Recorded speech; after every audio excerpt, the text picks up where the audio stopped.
It's time to take command with former NFL tight end Logan Paulsen and former Commanders beat reporter Craig Hoffman.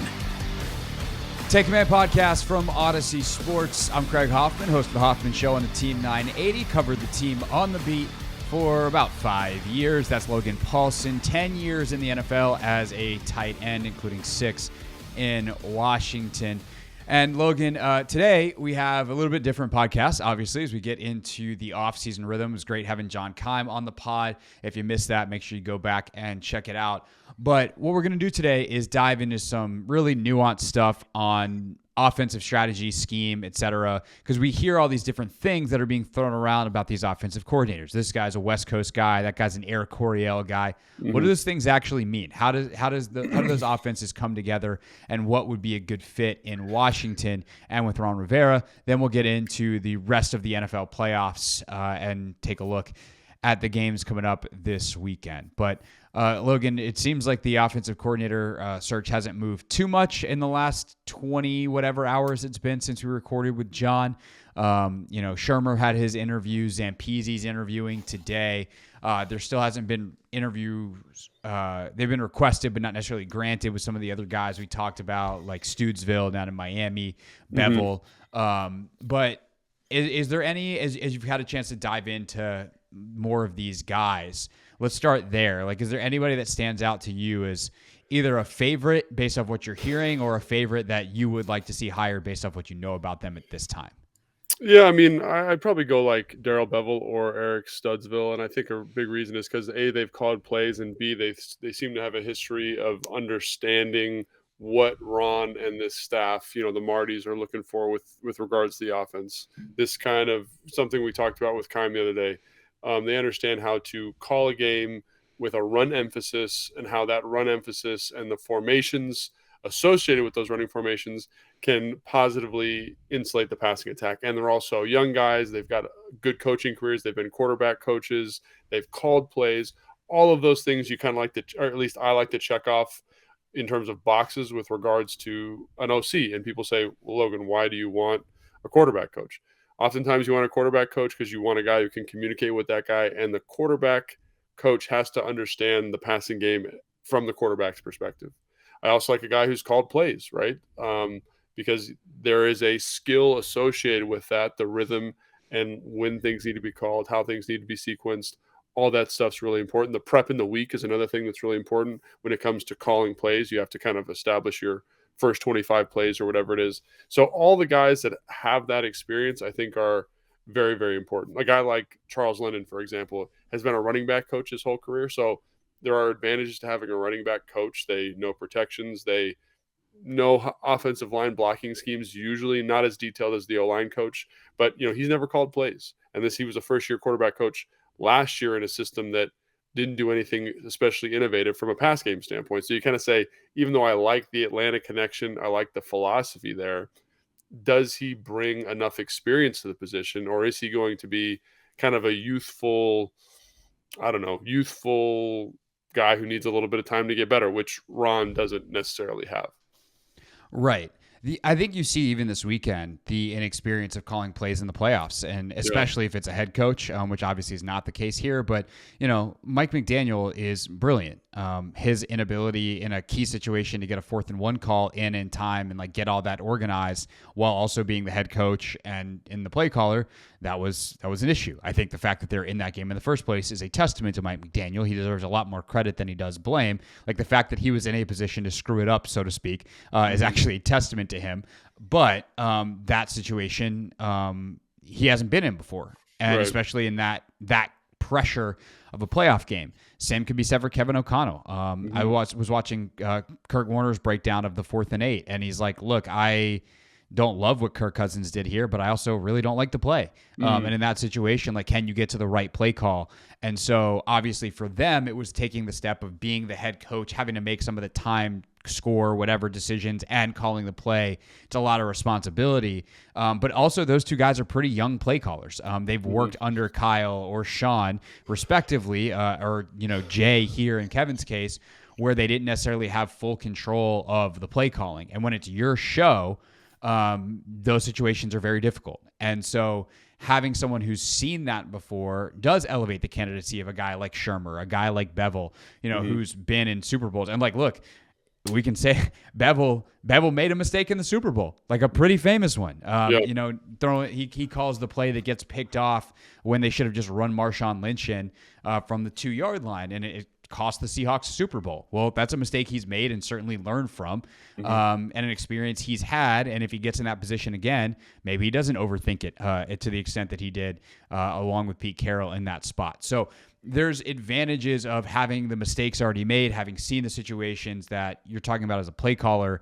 That is the same as experience in any other job. That's why that thing matters. But you even see it this weekend among some of the best and brightest minds in the sport that don't necessarily put their teams in the best position to win, specific to play calling, sequencing, understanding what you need and how to best get your matchup or even getting the right personnel on the field in a timely fashion in key situations. So that is definitely something that I think if you didn't value it necessarily before, you can just watch the NFL in one weekend and see the value of having someone who's done it. Right. I think, you're not always going to call the perfect play, but I think the idea of establishing or having an established like offensive identity, right, and having had to call a 4th and 8 before, having kind of had to work. Darrell Bevell has been an OC for almost 15 years at certain points in his career. So like that's a lot of time on task in terms of, hey, how do I build a staff? How do I get the people around me that I need? It's not kind of learning on the job. You're not going to be influenced, by the head coach in the same way. You're going to have your own autonomy. And I think that's all important stuff, especially for a side of the ball that struggled last year and has struggled under Ron's tenure. I think having someone who can kind of be their own island, be the CEO, the CEO of the offense, I think is going to be really important. And so when I look at this list, I feel like it kind of narrows itself down a little bit, right? And we talked also about how I think it's important that Ron's going to want to work with somebody that he's worked with in the past, and that's Pat Shurmur. Like they were on the Eagles staff together. That I think is a big kind of like tentpole type of event for him in terms of Ron's familiar with him, Ron knows him, and he's also got a lot of experience. Now his stops are not as storied as like a Bevel or a Studesville, for example, but I think that relationship will be big because you got to work with people that you like if you're Ron. Right. And I will say this, the other thing that's appealing about Shurmur is, everywhere he's been, a lot of explosive plays. Even with the Giants, like they didn't do a lot in between the explosive plays, but they were pretty high up. Nikki Javala had a great piece kind of profiling everybody who's on the list in the Washington Post this morning. That's one thing she pointed out. His record's not great. Obviously, his head coaching record's really poor, but he's been a head coach multiple times because of what he's done as an offensive coordinator. And he's done it, by the way, in some places where the talent at quarterback wasn't elite. Right. That year that Case Keenum had in Minnesota, Pat Shurmur was the OC. And so if you can, and by the way, the OC for Mike Zimmer, a defensive coach. So like Shurmur has a profile that is appealing, even if the results, there are some you can pick apart the resume pretty quickly, but that's also why guys are available as opposed to locked into head coaching jobs over the long term. For Shurmur, and a lot of these guys, they run variations of a West Coast system, which is what you're most familiar with as well. So how would you define a West Coast system, and how is it different than what they ran last year? And actually, let me ask you a different question to before going to that. How would you define an offensive system? Because a lot of these systems, there's overlap, right? There's the same route concepts, they run the same run. So like, how do you categorize an offensive system in the first place? Well, I think it kind of goes back to this thing that seemed to be lacking here in Washington is this core offensive identity. What do you want to be? How do you want to create mismatches and create space in the context of your offense? So, Kyle Shanahan, Matt LaFleur, the Minnesota staff, Miami staff, they're all kind of this same ilk. They want to say, we're going to run the football out of these formations. We're going to throw the football out of these formations. We're going to make it hard for defenses to key on tendencies based on what we do. And we're going to not only stretch the field vertically, we're going to work really hard to stretch the field horizontally. And that, to me, is maybe the biggest distinguishing factor in like the West Coast offense. And like what that means is you're trying to stretch the field horizontally, make them defend every blade of grass between that 56-yard field. And not a lot of teams do that, right? But I think you bring up an excellent point in that even though Kyle, for example, is a West Coast coach, he has Eric Coryell passing concepts in his offense.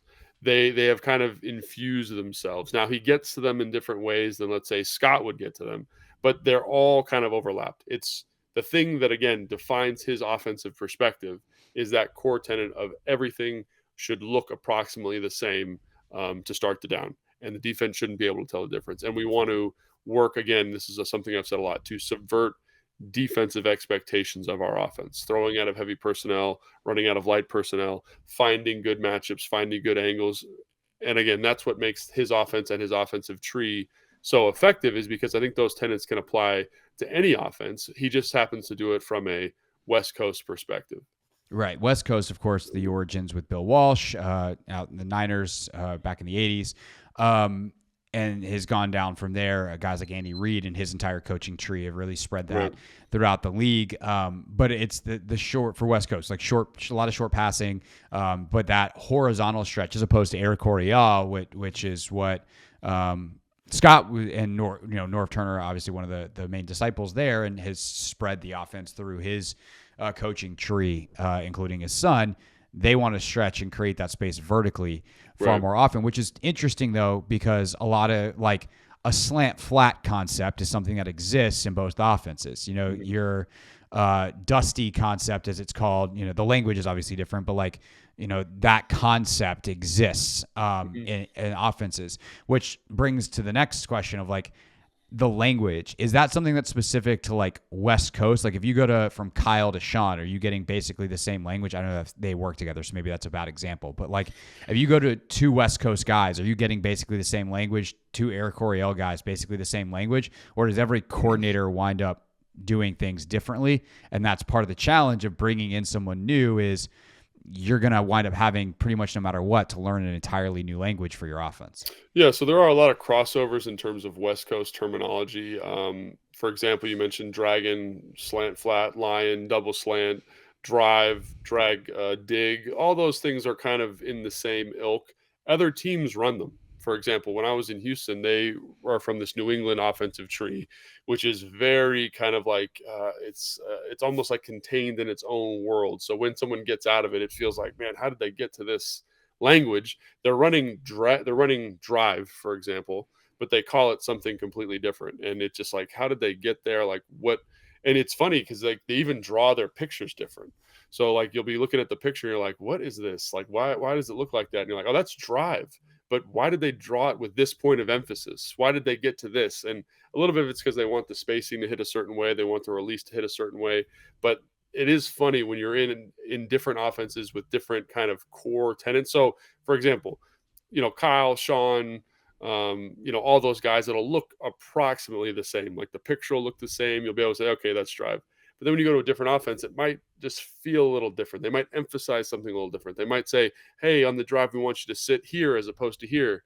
And being from the West Coast offensive tree, which is where I'm from, you're like, that doesn't create enough horizontal space. So why would you want them to sit there? And they have a reason for it. They're saying, oh, we think it's easier for the quarterback to get there or whatever. But I'm always like, man, let's spread these dudes out. Let's challenge these underneath zones. And again, that's where my background is. So that's where I want to do. But I think there can be pretty drastic. So anybody that comes in here that's not the number system, which is what Scott is, and the number system is something that is, a lot of high schools run it. It's an older kind of terminology. It's three numbers. So it'll be like 989, for example, is a vertical, a post, and a vertical. Nines are verticals, eights are posts. And then you say, okay, and that is a little bit confounding in terms of how to get to it from different personnels and different formations. And so I think that's another reason why that offense looks and feels a very specific way, because it can be challenging to call concepts. And so what you saw with Scott's offense, which I think is, again, kind of a testament to offensive evolution, is you'd see 989, you'd see 212, you'd see kind of these basic numbered concepts, and then they'd throw in a word, which is traditionally West Coast, is how West Coast call the plays. So they'd be like, oh, this is Apache or whatever the word is, and that means drive. And you're like, oh, okay, that's how they're getting to their drive scissors concept. but it's so that it becomes kind of a bastard of both, as opposed to when you're in like Kyle's offense, he just says, I want to run this Air Coryell concept, but I'm going to call it pylon. I'm going to give it a word as opposed to numbers. So everything kind of falls under the same terminology. Sorry, that was a little bit rambly, but no, that's what I wanted to do too. Is like also Orlovsky called what was like a 30-second play on NFL Live the other day. He was a quarterback. I don't know if you got a 30-second play with multiple shifts and whatever in you, right? But like, how does it actually sound? Because I don't know. Like, there are some people that will listen to this or watch this and they're like, yeah, I played college football or I played high school football, or like I'm a big old nerd and I study this stuff and I know what it sounds like. But when you get into it and actually want to like call something relatively basic from a passing concept, but maybe you add a motion or a shift, like, and then you have a can. You know, that stuff gets real wordy real quick. And, you know, when you're a quarterback trying to learn that as a young player, if you're Sam Howell or, you know, you're Terry and you're now in your third offense of your career, and, you know, it's probably going to be, if it's West Coast, it's going to be similar to what Jay used to call. So it's similar to what you had your rookie year, but do you remember that language? And is it, you know, I remember talking to actually Orlovsky on the radio about this a couple of years ago, where he was like, you know, I went from one team to another and they were similar, and that actually made it harder because it's like Italian and French or Spanish and French, those languages that sound extremely similar. But if you're supposed to go left one time, maybe in the other offense you go right or whatever it is. And so that actually can be extremely difficult similarities because things start to get confused of which one's the current one and which one's the old one. So just from a basic standpoint, like if we pick, like I know dragon line's really, really common. So we'll go with that, right? So you got dragon one side, line on the other. You want to do it out of you're in like 11 personnel. So you got here, I'll try to say this slow enough. I see you starting to write. You can draw it out, right? You're at 11 personnel. You're under center. So like you're in Madden language, it's like your ace formation, right? Let's go tight end to the right. And then the slot receivers to the left, obviously. Then you have your two wideouts on either side of them. Like just that, right? And then you want to run dragon lion, one of your most basic concepts that go together. What does that sound like in West Coast? Without motion, without shift, without nothing. Right. So usually this is like if I'm at the combine and I'm explaining someone like combine prep, which I'm going to do here in a little bit. What the basic thing for West Coast is it's formation, if it's a pass, protection, and then concept. Okay.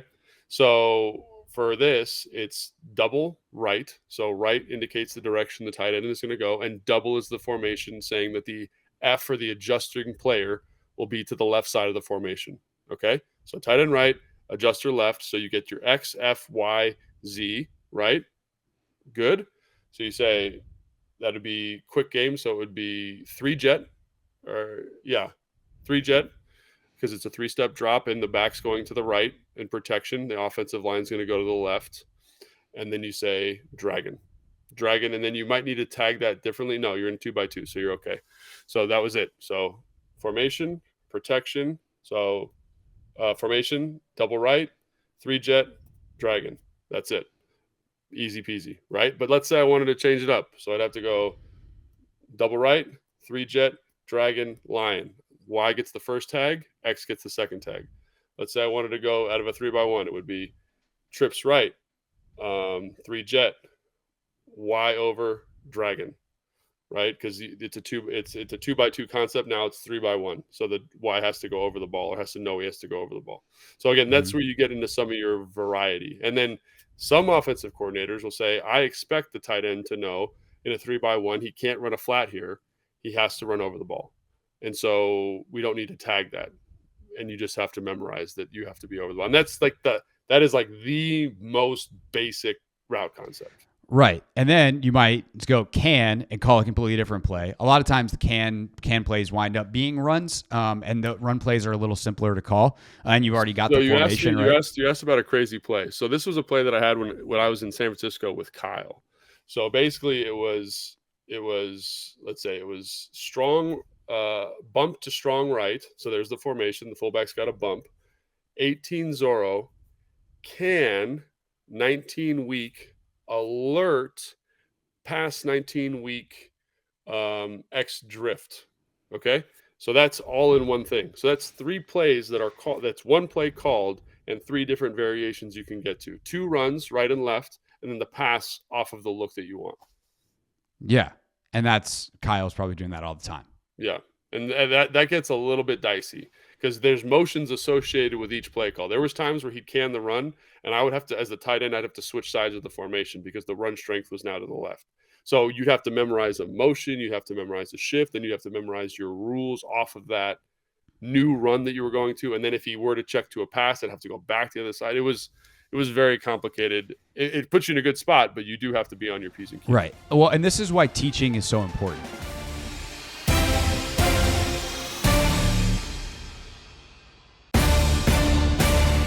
And this is something that I feel like I harped on earlier in the season quite a bit when we started to hear various players not necessarily getting certain things, or we see some consistent mental mistakes. And I said, maybe this isn't bad design or bad plan. Maybe this is bad teaching, right? Yeah. And also this is why you put a priority on drafting smart players and getting players who understand. Mm-hmm. Because just like we don't think as we're speaking to each other right now about grammar. We just we say things, and we over the course of our lives speaking the English language, over years and years and years, we just understand sentence structure and we understand what we're trying to say and accomplish. The same becomes true with the football language. You could handle that because you understood that I needed to be on this side to make this run work. Like you understood the concept. Right. It wasn't a memorization. It wasn't like a guessing game of, I need to actually be here because on Wednesday we talked about this pop quiz, here I go. It's like, now this is the play. Here's the vision in my head. I remember what it looked like on the whiteboard. I understand what we're trying to accomplish. And so this is why, one of the things they need to prioritize in this time crunch that we've established that they're in, because Rivera's only got 1 year left, likely, if they're not successful, new ownership, blah, blah, blah, they need someone who's a great teacher who can come in. Part of being a great teacher is understanding what you can teach. So if you teach a scaled down version of your offense, but it's going to be one that your team can execute, that is better than more complicated and confusing. And 2, how effectively can you teach not just the language, not just like here is the picture, but here's why we're doing this so that everybody can be on the same page, understand, and have the nuance level that you need to really execute to be successful in the NFL. Yeah, I think that's why this is so unique. And I love how you brought that up there in terms of like this memorization as opposed to like learning the concept of the offense. When I was mentoring young guys in the NFL, one of the first things I said to them is like, go look at their playbook, and they'd have the tight end route highlighted. And I was like, what are you doing here? He's like, I'm learning the offense.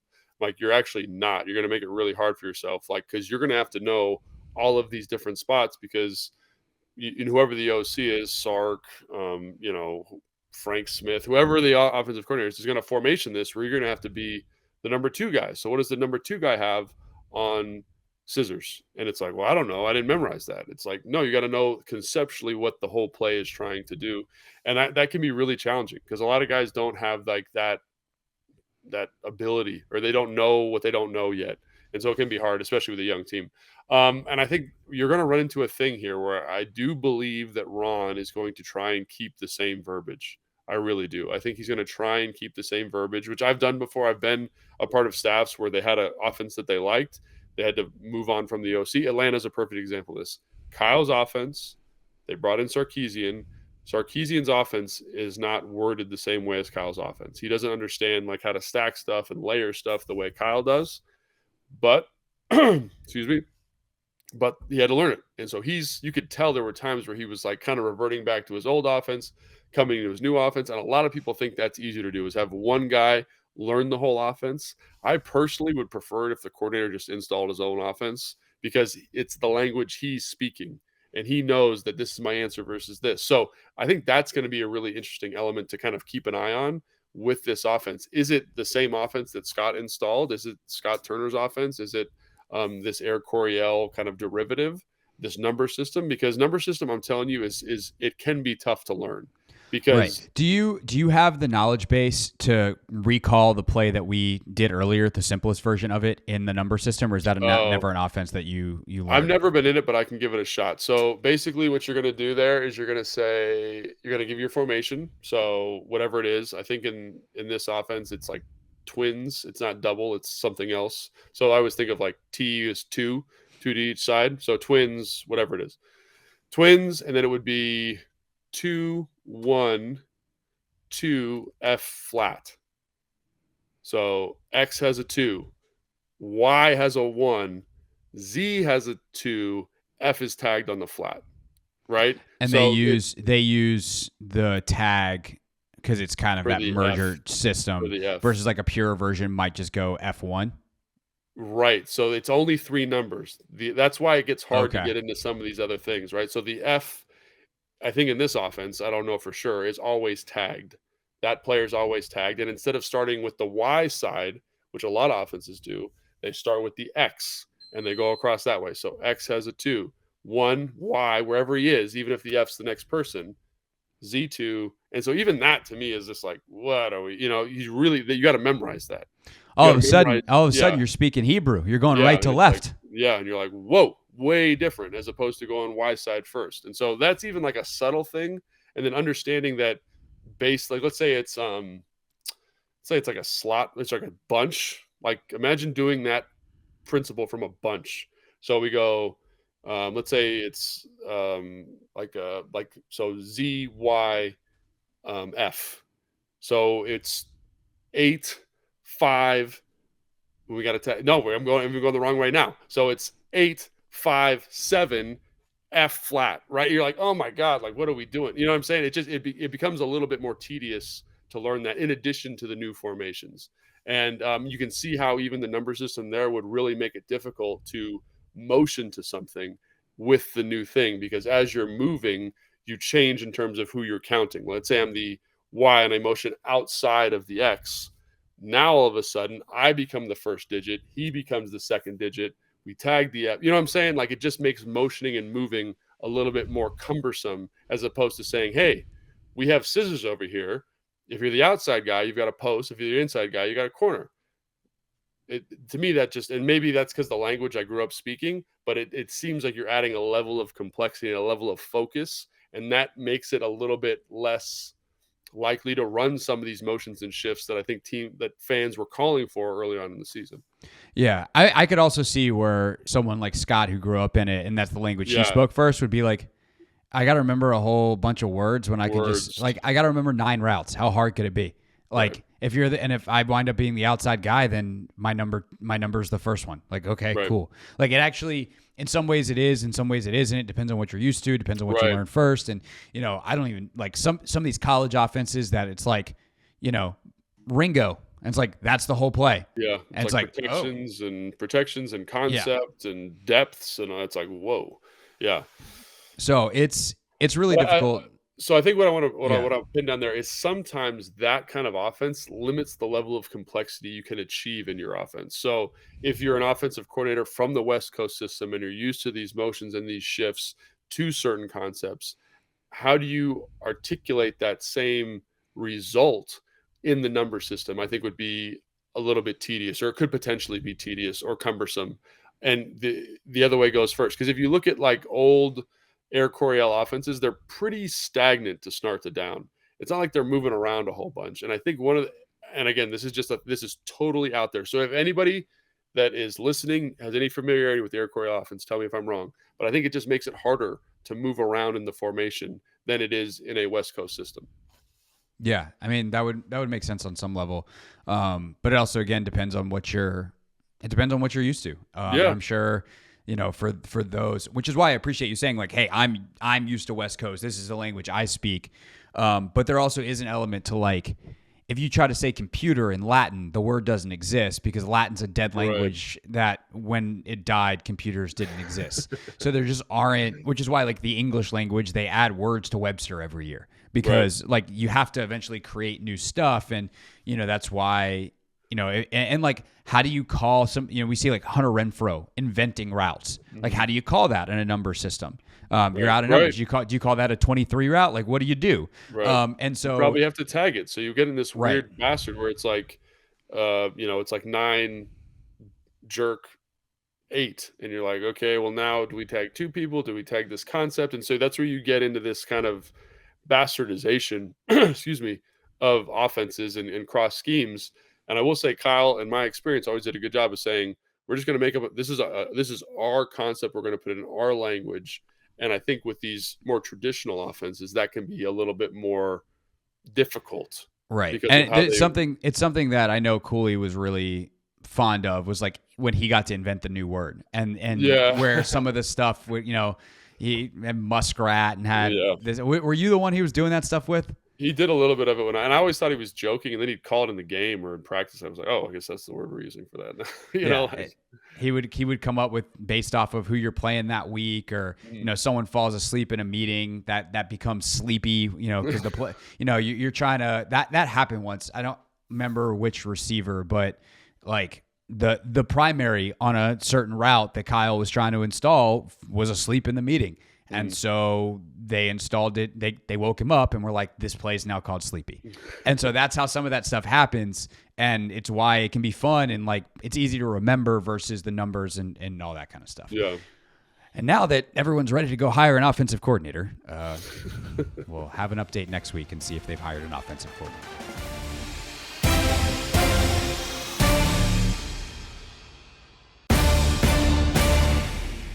Take Command podcast from Odyssey Sports. I'm Craig Hoffman. That is Logan Paulson. All right, Logan, we got like 15 minutes left in the podcast. Let's go through each and every game from this weekend, or preview all of the games upcoming this weekend. It starts off with Jags and Chiefs. This one's at Arrowhead, obviously the playoff opener for Kansas City. Jags coming off a really incredible win. And, everyone wants to lay blame at the Chargers. And, you should blame the Chargers for blowing a 27-0 lead. But also, you have to give so much credit to Jacksonville for sticking with it. Like, if you have 5 turnovers in the first half and a young quarterback and a new coach, you realize how easy it is to be like, yeah, all right, we're good. We'll see y'all next year. They didn't. They fought back. And by the way, I saw this yesterday on Instagram. Trevor Lawrence has never lost in his life on a Saturday. Really? Undefeated in college. The 2 losses came in championship games that were on Monday nights. And then, or like I think one Thursday night maybe, and then he lost in a championship game on a Monday. And then Sunday, Monday, Thursday in the NFL, he's lost. But on Saturday, he's never lost. This game's at 4:30 on Saturday. What do you make of this one? I don't know. I like the Jags a lot. I think, in the pregame show, we talked about how much I enjoyed kind of their maturation, specifically Trevor Lawrence's growth over the course of the season. You see a confidence. You see, like, I know Linnell is always saying, oh, the prince that was promised. And I enjoy that. I enjoy when someone's highly touted and they come and they deliver. And it looked for a while like it wasn't going to be that. But you see the arm talent. You see the mobility. You see an offensive line that, was much maligned this offseason and has grown up a lot. And they're one of the best pass protecting groups in the NFL. Christian Kirk, that addition, everyone was poo-pooing that. But you see an ability for him to consistently win in one-on-one situations. Etienne does an excellent job. You see a resurgence of the tight end that they've got there, who's an outstanding football player. Yeah, and the way that Peterson has used him to kind of stretch the defense horizontally as opposed to vertically. They're a fun team. I think their defense is going to be really, really good, but they're very young. And I just don't think they can hang with Kansas City, man. I ultimately, that's what I think it comes down to. I think they're built to beat a team like Tennessee. They're built to beat a team like Washington, for example. They're kind of big up front. They're nasty. They've got good athletic linebackers, but they're more of a run-centric team. They're probably not going to see a whole lot of that against Kansas City. And I just think Kansas City's too good. It might be a close game if the offenses can go toe for toe, but I think that's a big ask of Trevor Lawrence, in his second playoff game. I agree. Kansas City is a team I picked at the beginning of the season. I haven't seen any reason to come off of that other than the emotional pull towards Buffalo. But Kansas City also has a maturity to them that obviously the Chargers did not. Whether it's on the coaching staff, whether it's the players, like so many of them have won championships or have won a championship. They've been in these games nonstop. This is probably the toughest environment Trevor Lawrence will have ever played in. In college, he certainly had a couple of good ones. Like, if you're Clemson playing at South Carolina, like that's no treat. But the era that he was playing South Carolina, let's just say the players on the field didn't quite match the atmosphere. Where you get both when you're going to Arrowhead for a playoff game. Like, it's going to be nuts. You're coming off this emotional high. They're just sitting waiting. I do think there's a chance. obviously, for Jacksonville, when you get to this stage, like, you're talking about really good football teams. But I do think Kansas City is just better. Chris Jones has been dominant this year, maybe the best player defensively in the NFL on the season. Yep. Mm-hmm. And when you have the potential defensive player of the year and the probable MVP, you should be favored, and they are. Yeah, and I think, like you said, I think it will be exciting. I want to see what Trevor Lawrence does, but I wouldn't, if I was putting money on it, it's Kansas City, right? It's Kansas, like, they're the team that is the team. They're the best team in football right now. They have one of the best offensive lines. Their defense is much improved from last year. Patrick Mahomes and the skill position players, they've done a really nice job replacing Tyreek Hill. Everyone's got their own unique skill set. You got Marquez Valdez-Scantling, who's this deep threat. You've got Juju Smith-Schuster underneath, kind of working the zones. You've got Travis Kelce, who is literally one of the most dominant offensive football players in the NFL. You've got Kadarius Toney, who's this kind of gadgety player. And then the two running backs are just such great complementary pieces to this offense. So, well, and guess who's back? Edwards-Helaire is back. Oh my goodness gracious! So yeah, I mean, it just. And not that that's going to make a huge difference for them, but they're just so deep. They're so talented, and they have maybe the best play call in the NFL in Andy Reid. And I have a ton of respect for what he does and his vision for that offense. And so I can't wait to watch it, because maybe something crazy will happen. It'll be close, but I just think Kansas City, like you said, is the team. And that crazy, another little anecdote. So in a preseason game, the first preseason game of 2017, or second preseason game, we went, when I was in San Francisco, to Kansas City, and we had to go on the silent count because it was so dang loud in a preseason game. Can you imagine how absolutely turnt these guys are going to be for this game? You won't be able to hear a gosh darn thing, and that is a huge factor for offenses. Yeah, that's a great point. This young offense, how much has Lawrence had to do that in his career? Just talk about how hard it is to call an offense when you're using the words.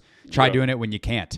Try doing it when someone might miss something, and then you're just, you can't even get the snap count right. And he's done a good job for them of checking into the right stuff and checking the right plays, and that becomes really, really less effective in those situations because of the noise. So a lot of things stacked against Jacksonville. I think you can never count them out because Trevor Lawrence is showing that he's maybe a top 10 guy in the NFL. And when you have that guy on your roster, anything is possible. It's just going to be tough sledding for sure. Yeah, well, the other team's got the top one. With all due respect to everyone else, Mahomes is still that guy. And he's, by the way, his playoff record is absurd, what he does. Giants and Eagles, so hard to beat a team 3 times. That said, the last time these two teams played, it's funny because it was the game between the two Commanders games for the Giants, where obviously the Giants have looked good and everyone's kind of starting to sing their praises a little bit. They got smashed in that game. Absolutely wrecked. Philly's favored by 7.5. They're obviously a lot healthier than they were towards the end of the season when they started to fall off a little bit. Hurts, according to Doug Peterson, or according to Sirianni, is a lot healthier than he was 2 weeks ago. So how do you see this one playing out with Daniel Jones coming off the best game he's ever had? Regular season or postseason, best game he's ever had. Two teams that know each other well, but the Eagles were probably the best team in football all year. Yeah, so it's important to remember that Minnesota's defense is, I think, literally the worst defense in the NFL, especially over the last 8 weeks. So they have been struggling recently. Their defensive coordinator is probably going to get fired if he hasn't been fired already. A guy that I like. I played for Ed Donatel when I was in Chicago. Really nice guy, but again, like, this is a results-driven thing, not going that great. So, probably the move if you're a new offensive coordinator, offensive-minded coach, right?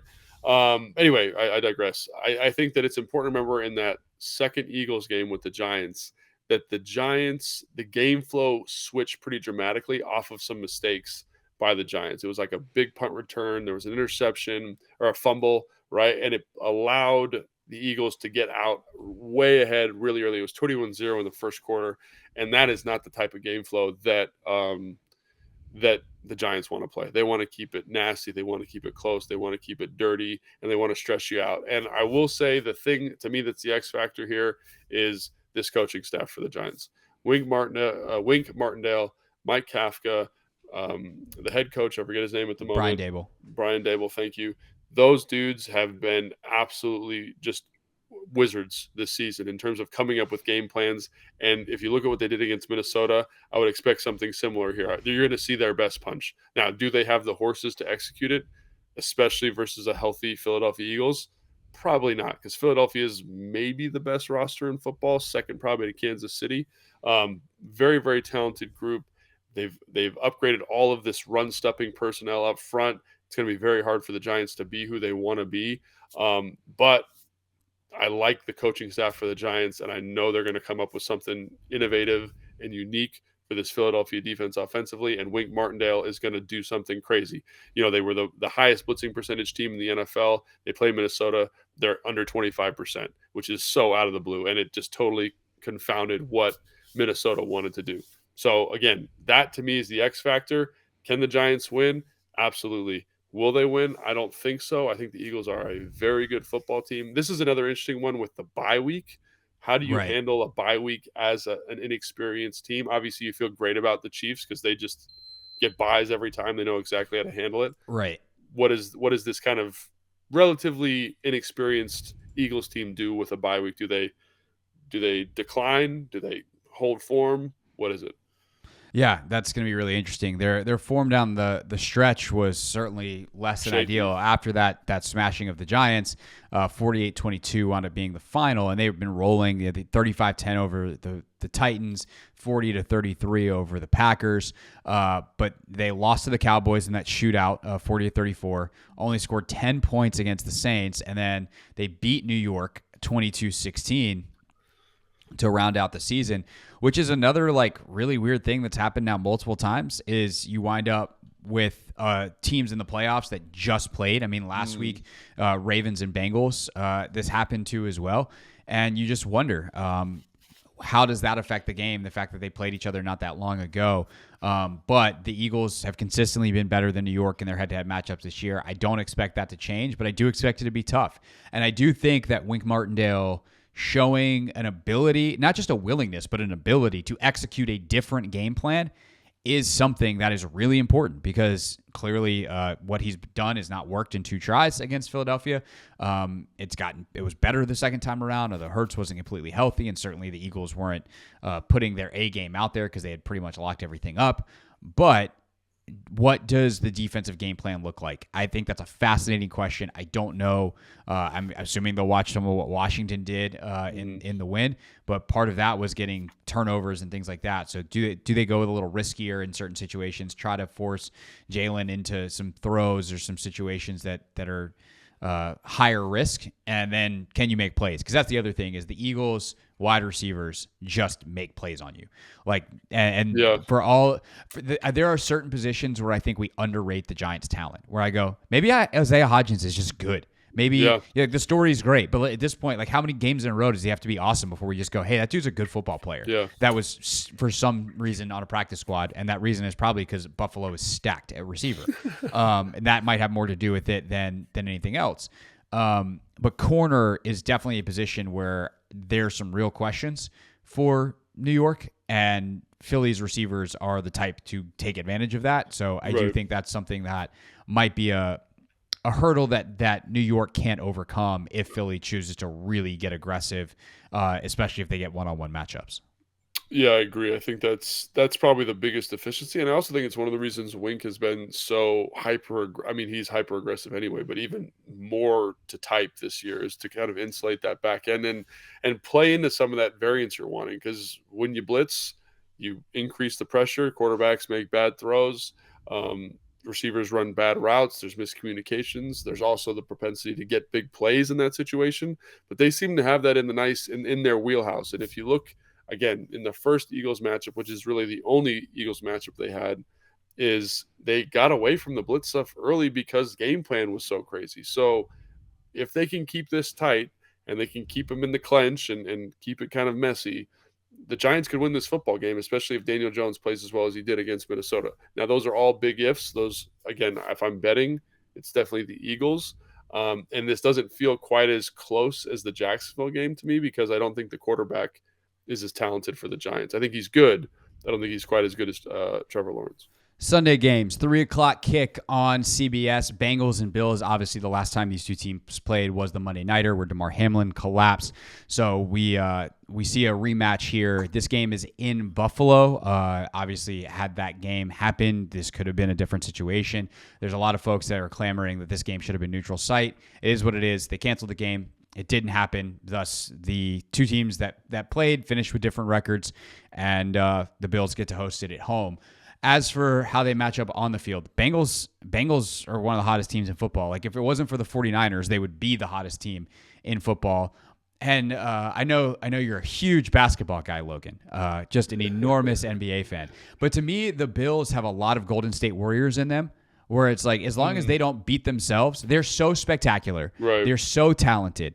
And as long as they don't beat themselves, there isn't really anybody that can play with them. The problem is they have a propensity for turning the football over and beating themselves. And that's exactly how Miami got back in the game last week. So to me, this game comes down to, like, yeah, Cincinnati's one of the few teams that can hang with Buffalo, but can Buffalo play a clean game? If so, they win. If not, I think Cincinnati pulls off the upset. I totally agree. I think, Josh Allen has been a little bit more Josh Allen-y than even normal, which means he leads the NFL in big time throws, but he's also like stacking up turnover worthy plays. So he does magical stuff. He also does insane stuff. If he can kind of bring in the insane stuff a little bit, lean into those big time throws in specific situations, again, like you said Patrick Mahomes is the best player in football, and I don't disagree with that. But in terms of the most dominant player in football, when everything is going good for him, there's nobody close to. He can run the football, he can throw, he can stiff arm defensive tackles, he can touch anywhere on the field with the football, maybe the strongest arm in the game. So very, very skilled. That roster is very deep. Obviously, they're missing some pass rushers, which would have been huge in this situation. Von Miller being hurt, big deal for games like this. But yeah, I think the Bills are the better roster. But I do think Joe Burrow deserves to get some flowers. I think he's probably a top 5 quarterback at the moment. They've got excellent skill position players: Jamar Chase, T. Higgins, Boyd. I mean, it's hard to think of a more dynamic 3. Hurst. The tight end, Hayden Hurst, Hayden Hurst is a fantastic kind of 4th option for them. Mixon is a very good runner. Their O-line is really, really, really banged up at the moment. I think they're on their 3rd left tackle, which is not where you want to be going into this game. So how do they manage that? And I think that might be the deciding factor, just the health of the O-line, because the Bills, while they are banged up on the D-line, are very talented kind of across the board. So I think that's probably the difference in the game, in addition to the turnover thing that you mentioned. Yeah, if Cincinnati can get a run game going and keep the Bills a little bit off balance, that would go a long way. But I do agree with you. I think Cincinnati is the only team in the league that has a legitimate hold on number 1 receiving trio over Washington. Right. If you go 1 through 3, then of course the difference is they have Joe Burrow and the Commanders do not. But 1 through 3, they're the only team that can really compete talent-wise with McLaurin, Samuel, Dotson, and their 3 guys might actually be better. But the funny thing is Buffalo might be right there. Like their top 2 of Diggs and Davis are incredible. And then when you add in the full complement of weapons, because they really do go, it feels like 1 through infinity at receiver. Yeah. It's just every dude they put out there. You're like, who's that guy? Oh, he's awesome. Who's that? Yeah. Oh, Cole Beasley's back for the 7th time. He's still catching balls. And part of that obviously is Josh Allen is, as you said, as good as it gets in the NFL, especially when he gets going. And then finally, Cowboys and Niners, San Francisco, just 4-point favorites. I say just because they've been favored by double digits, it feels like, for 2 months straight in every game they play. They put up a monster number against Seattle. And I think I loved what Deebo Samuel said after this game to Pam Oliver on Fox. And she asked him, hey, they were keeping it close in the first half. Were you nervous? And he's like, not really, because we are so physical that we know we wear teams down. And that to me is the question in this game is, like, Micah Parsons is great. Can he withhold the beating that it takes when you're matching up with that San Francisco O-line? Can the Cowboys O-line, which is also banged up and had to make some changes during the game the other day when Jason Peters went down, like, can they stand up to that 49ers defensive line and the sheer physicality that they play with? obviously there's a lot of X's and O's and schematics and, guys running all over the place, all of the different personnel formations and all the different ways they use the same personnel that make it incredibly difficult. This is the hardest offense to play in the league. But it's also because they beat the living hell out of you, snap in, snap out. And that's the thing where I don't know if Dallas quite has the depth to withstand that. And are they ready for that kind of physical game when they're a team that has a ton of speed? Like, can that speed hold up over 4 quarters? Yeah, I agree. And I think, to me, the defense for the 49ers is the story, because I don't know.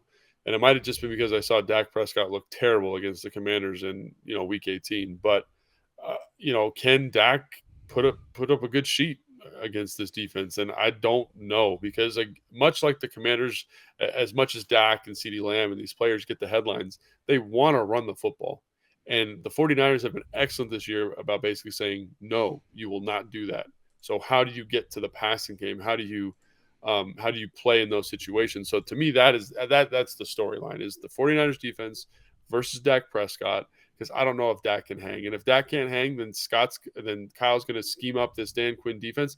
And this is a kind of a sneaky storyline. Dan Quinn and him work together in Atlanta. And so Dan knows Kyle very, very well and has historically put out good performances against him because of that familiarity. It's been a couple of years. Does that familiarity hold up? Dallas does a good job of disguising stuff. They bring a ton of pressure. They're going to turn the screws to Brock Purdy. Kyle, because of the defense, can be really patient. They can punt. They can trust the defense to put them in good spots. So I think that's the biggest variable, because it dictates game flow in a way that really favors San Francisco if the defense comes out and plays well. And it doesn't even matter if Dan comes out and calls a perfect game, Dan Quinn I'm talking about now, because Kyle knows he can just be as patient as can be if Dallas can't do anything offensively. The other thing that I think is interesting matchup-wise is San Francisco is one of the few teams that doesn't have the fear of God put in them by Micah Parsons if he's matched up one-on-one with their tackles. Like, if it's like Parsons on Trent Williams, okay, if we gotta. Like, McGlinchey on the other side, one of the best right tackles in the league. Like, it's not ideal. Micah Parsons versus anyone is an advantage to Micah Parsons, maybe except for Trent Williams. I think Trent's probably Yeah, and so McGlinchey on the other side too, like, okay, yeah, we'll chip there, not a big deal, or we'll get a little guard help, but we know that we have someone on the other side who can handle it. We don't need to, help Trent out against anyone, and the rest of their offensive line is very good as well. Obviously, they can, when Parsons is off the ball, or anybody, Van Der Esch, all those guys, they get put into conflict all the time because Juszczyk is here and Kittle's there, then McCaffrey's here and Debo's there. Like, it's wild how much they use those guys. And a guy like Parsons is a great weapon to have against that because he has so much speed. But if Dallas decides to use him in coverage a ton, that means he's not pressuring. So it is a real challenge for Quinn, and he knows his personnel. That's why he's paid a bunch of money, and he's one of the best at it, to figure out how he wants to deploy what he's got defensively.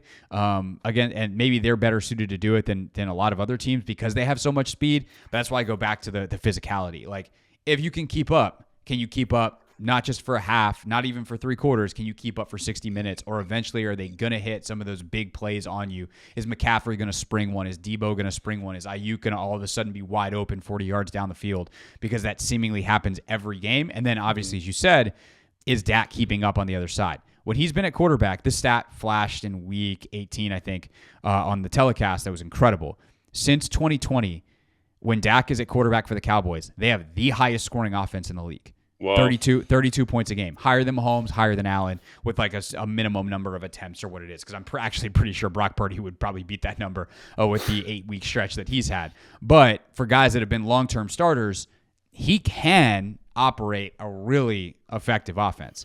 Question is, will he? Because we also know he's had some real stinkers in there as well. Yeah, I agree.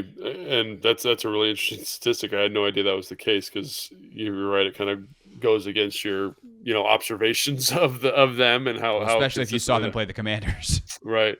So, yeah, I mean, I think this is a very compelling game, especially given was that last year that they almost had an interception. They lost, right? Was that this game? I can't remember. Jaquiski Tartt dropped the interception that would have taken them to the Super Bowl or whatever, to the divisional round. But yeah, big deal. And obviously, Yeah, I don't know. I just don't think Dak's going to show out in a way that is viable against this defense. As much as I think he's got the ability, he's very talented, and Kellen Moore's an excellent offensive coordinator. I just think they're going to get hit in the teeth, and it's going to be a long day for them. All right, that's our playoff preview and our big old nerd session on offense. We will have more coming in the next couple of weeks. We'll start to get into some of the prospects that the Commanders can be looking at in the draft, at some of the big positions of need. Sam Fortier is going to come on the pod from the Washington Post. Looking forward to that. Eric Edholm from NFL Media, who's their draft guru, is going to come on in the next couple of weeks as well. So we got a bunch of good stuff planned here on the podcast. Probably due for a mailbag episode. Yeah. And then obviously when the Commanders hire a new offensive coordinator, we'll do a deeper dive on that person's tape as well. So that's all still to come, which means you should probably subscribe, whether you're watching us on 106.7 The Fans YouTube page or listening on Apple Podcasts, Spotify, the Odyssey app, or wherever else you may be listening. I know Ben Standig listens on Google Play because he's a Google phone person. He told me that the other day. So if you're like Ben and you want to listen on Google Play, we won't hold it against you. For Logan, you can follow on Instagram at Logan_Paulson82. I am Craig Hoffman, and we'll see you next Tuesday on Take Command.